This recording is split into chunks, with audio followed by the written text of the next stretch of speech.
Hey guys, Miss Arden here, checking in with you guys. Today I'm going to be helping you with days 19 and 20.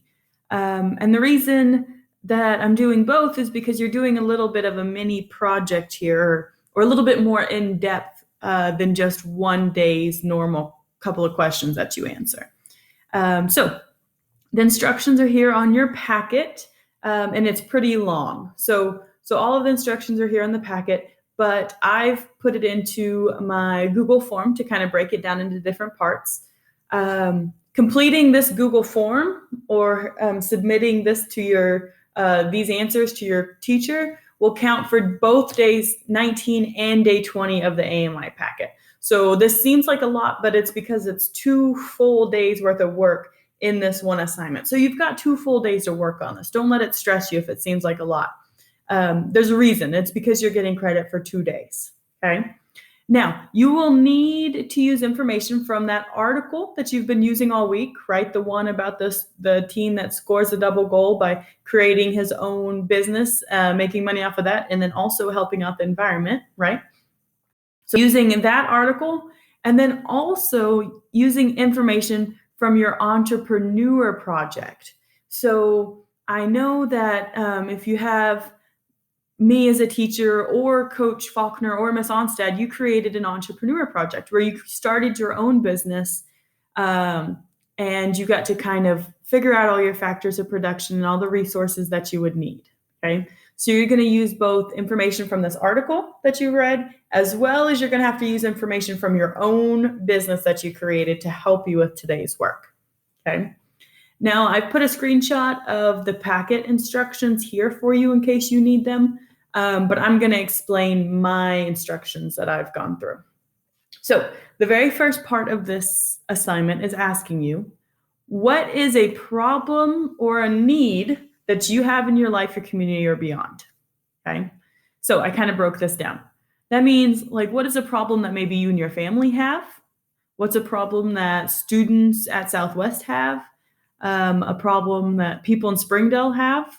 Maybe a problem that people in Arkansas have, or even people all across the world. What is a problem that any group of people face, or a need that we have? Are we lacking something? Is there something we need better access to?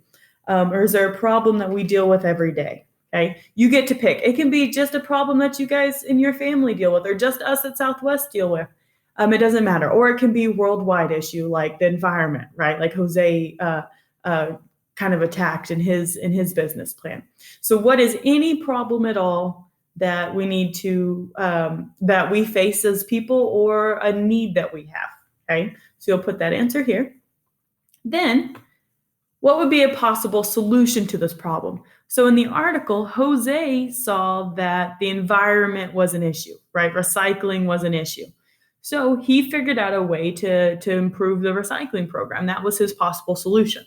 So for whatever problem you put here, what would be a possible solution for it? What would be something that could help fix it, or help people with needs that they have? Okay. Then this is where we're going to pull in your business project. So you've created your own business in the entrepreneur project. I'm asking you 2 questions here.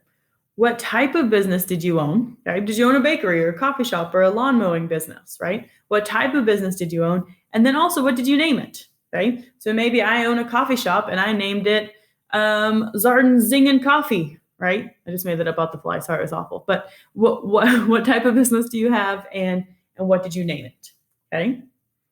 And then my question for you, who is your target market? That means, who would be your customers, right? Your market are the people that are buying your product or your service.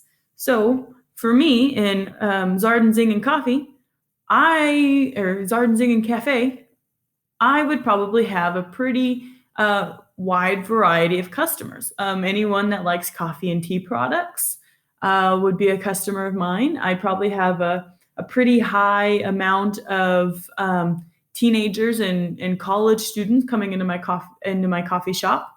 But then anybody on their way to work in the mornings might stop by for their daily coffee. Okay. So what type of people would be buying your product, or would be buying your service from you? Okay. Then the next question, how would the business that you created be able to help solve this problem or fill the need that you stated above? So if you realize that recycling or the environment, something like that, right, like Jose did, is a big issue, how could what you do every day, how could your business that you created, how could it help fix this problem? Okay. You came up with a possible solution up here. Now, how could you make that work or work with that in your business? And think about the type of people that you have coming, right? Your target market. Think about the people that are coming into your shop every day or that you are going to visit to mow their lawns or whatever. How they want to help too, and a lot of times they will. Okay. So how would the business that you created be able to help solve this problem or fill the need? How could you and your business help it? Okay. And then the last part of this is your financial plan. Remember, financial just means money, right? Finances, budgeting. So how could you raise the money to get started? Like how would you kind of start this process of fixing it? If you realize recycling is the issue, what are you going to do first? How are you going to allocate the money to get new recycling bins or whatever? Okay. What would be your ongoing expenses? Would there be things that you'd have to continually buy over time or pay people to continually go around and pick up the recycling? Okay. How would you make enough money to cover those expenses? So you have to make sure your business is your main priority. Whatever you do for a living. Me selling coffee is my main priority in my coffee shop. But I have to make sure that since I'm also going to be working on fulfilling a need or solving a problem, that I both am making enough money to run my coffee shop, but also enough money to cover whatever expenses I'm going to have for fixing this need, for helping the community. Okay. So here's where you'll kind of answer these three questions here. How would you raise enough money to get started? What would be any expenses you have ongoing? And then how would you kind of make sure that you make enough money? A lot of times you'll notice that your customers will be really willing to help you out. Like I know Starbucks, because I'm thinking about coffee shops now, they have recyclable coffee cups that you can buy for a little bit extra and that are reusable. So not only is Target selling those to make money off of them, but by selling those and making money off of them, their customers are also helping them be more recycling friendly, be more environmentally friendly, and not using those cardboard or styrofoam cups or anything like that. So it's built into their business plan a way to kind of help out the environment. Okay. So I know that this has a lot on it. Don't get overwhelmed, break it down, go piece by piece. And if you've got any questions or need any help or anything, don't hesitate to send your teachers a message. We love to hear from you guys. We miss you guys. But congratulations, it's day 19 and 20. That means once you're done with this, you're done with Friday's work, and that means it's the weekend for social studies. Have a great day, guys.